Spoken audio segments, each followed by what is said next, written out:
Mega opinion ഫലം എന്ത് എന്നറിയാൻ നമുക്ക് വൈകിട്ട് വരെ കാത്തിരിക്കാം. അതേസമയം ബി.ജെ.പിയുടെ രണ്ടാം ഘട്ട സ്ഥാനാർത്ഥി പട്ടിക ഇന്ന് പുറത്തിറക്കുകയാണ്. 90 മണ്ഡലങ്ങളിലെ പട്ടികയാണ് പുറത്തിറക്കുന്നത്. 40 മണ്ഡലങ്ങളിലെ പട്ടിക ഇന്നലെ കോൺഗ്രസ് പുറത്തിറക്കിയിരുന്നു. വാർത്തയുടെ വിശദാംശങ്ങളുമായി ER രാഗേഷ് ആണ് പൊളിറ്റിക്കൽ ഡെസ്കിൽ നിന്നും ചേരുന്നത്. രാഗേഷ്, ഒരുപക്ഷെ ഈ സ്ഥാനാർത്ഥി പട്ടിക കുറച്ചുകൂടി വേഗത്തിൽ പുറത്തിറങ്ങിയേക്കും എന്ന സൂചനകൾ ഉണ്ടായിരുന്നു. 140 സ്ഥാനാർത്ഥികളെ അടക്കം പ്രഖ്യാപിച്ചേക്കുമെന്ന റിപ്പോർട്ടുകളും ഉണ്ടായിരുന്നു. പക്ഷേ ഇപ്പോൾ 90 സീറ്റുകളിലേക്ക് എന്നാണ് അറിയാൻ സാധിക്കുന്നത്.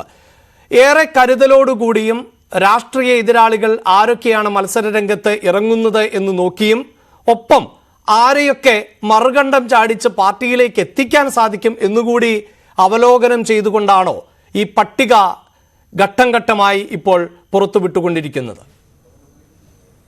അഭിലാഷ്, 195 പേരുടെ പട്ടികയാണ് ആദ്യഘട്ടത്തിൽ BJP പുറത്തിറക്കിയിരുന്നത്. പക്ഷേ ഇതിൽ 2 പേർ പിന്നീട് സ്ഥാനാർത്ഥിയിൽ നിന്ന് പിന്മാറിയിരുന്നു. അതായത് UP-യിലെയും ഒപ്പം തന്നെ പശ്ചിമ ബംഗാളിലെയും സ്ഥാനാർത്ഥികളാണ് പിന്മാറിയത്. ഇതിന്റെ അടിസ്ഥാനത്തിൽ ഒരു വിശദമായ പരിശോധന കൂടി അടിസ്ഥാനത്തിലാണ് ഇപ്പോൾ BJP ഈ സ്ഥാനാർത്ഥി നിർണയം പൂർത്തിയാക്കിയത്.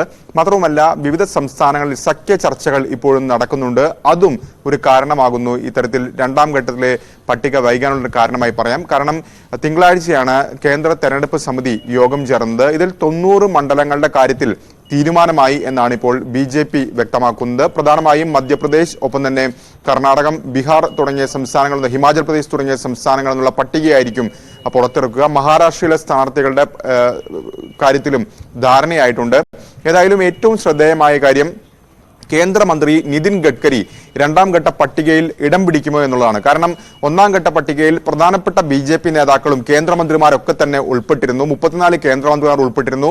മാത്രമല്ല BJPയുടെ ഏറ്റവും മുതിർന്ന നേതാക്കളായ പ്രധാനമന്ത്രി നരേന്ദ്രമോദി, ഒപ്പം തന്നെ അമിത്ഷാ, രാജ്നാഥ് സിംഗ് തുടങ്ങിയ നേതാക്കളൊക്കെ തന്നെ ആദ്യഘട്ട പട്ടികയിൽ ഉൾപ്പെട്ടപ്പോൾ നിതിൻ ഗഡ്കരിയുടെ പേര് അതിൽ ഉണ്ടായിരുന്നില്ല. ഏതായാലും മഹാരാഷ്ട്രയിലെ BJP നേതാക്കൾ വ്യക്തമാക്കുന്നത് മഹാരാഷ്ട്രയുടെ പട്ടിക വരുമ്പോൾ അതിലേതായാലും നിതിൻ ഗഡ്കരിയുടെ പേര് ഉണ്ടാകുമെന്ന് തന്നെയാണ്. അപ്പോൾ ഈ രണ്ടാം ഘട്ട പട്ടികയിൽ ഗഡ്കരിയുടെ പേരുണ്ടാകുമോ എന്നൊരു ആകാംക്ഷ ഉണ്ട്. ഒപ്പം തന്നെ UP-യിലെ പട്ടിക വരുമ്പോൾ പ്രധാനപ്പെട്ട 2 പേരുകൾ ഉണ്ടായിരുന്നില്ല. ഒന്ന് വരുൺ ഗാന്ധി, പിലിഭിത്തിൽ നിന്നുള്ള MP ആണ്.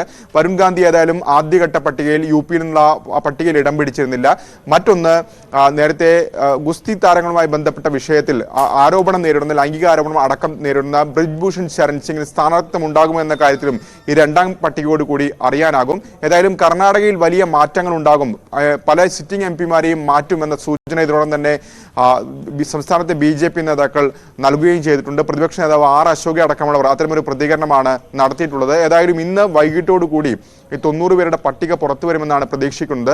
കോൺഗ്രസും കഴിഞ്ഞ ദിവസം രണ്ടാം ഘട്ട പട്ടിക പുറത്തിറക്കിയിരുന്നു. പ്രത്യേകിച്ച് ആദ്യഘട്ടത്തിൽ 39 പേരുടെ പട്ടികയാണ് കോൺഗ്രസ് പുറത്തിറക്കിയിരുന്നെങ്കിൽ ഇന്നലെ വന്ന പട്ടികയിൽ 43 പേരാണ് ഇടം പിടിച്ചിരുന്നത്. ഇതിൽ ഏറ്റവും ശ്രദ്ധേയമായ കാര്യം, ആദ്യഘട്ട പട്ടിക പുറത്തിറക്കുമ്പോൾ കോൺഗ്രസ് നേതാക്കൾ പറഞ്ഞിരുന്നത് ലോക്സഭയിൽ കൂടുതൽ സീറ്റുകൾ നേടുകയാണ് ലക്ഷ്യം. അതുകൊണ്ട് തന്നെ സീനിയർ നേതാക്കളൊക്കെ തന്നെ മത്സരിക്കുന്നു. KC വേണുഗോപാൽ ആലപ്പുഴയിൽ വരുന്നതിന് ഒരു കാരണമായി പറഞ്ഞതാണ്. പക്ഷേ ഇന്നലത്തെ പട്ടിക വരുമ്പോൾ സച്ചിൻ പൈലറ്റിന്റെ പേര് ഉണ്ടായിരുന്നില്ല.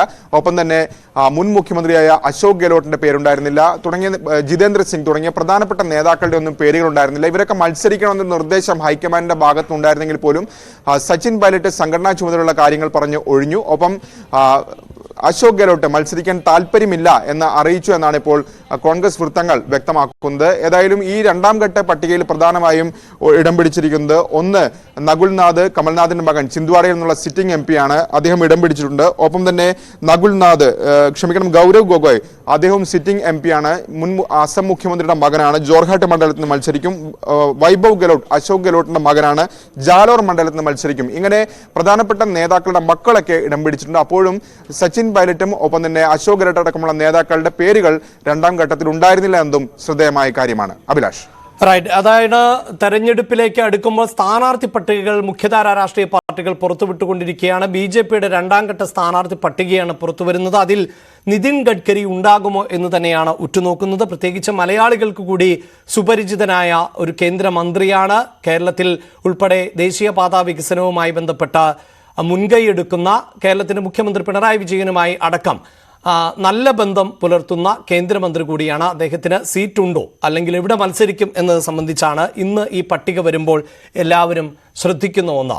ഇത്തരത്തിൽ പട്ടിക പുറത്തു വന്നുകൊണ്ടിരിക്കുമ്പോൾ തന്നെ നിരവധി നേതാക്കൾ കോൺഗ്രസ് വിട്ട് BJPയിലേക്ക് എത്തുന്ന സാഹചര്യമുണ്ട്. അത് തുടരുക തന്നെയാണ്. മഹാരാഷ്ട്രയിലെ മുൻ കോൺഗ്രസ് MLA പത്മ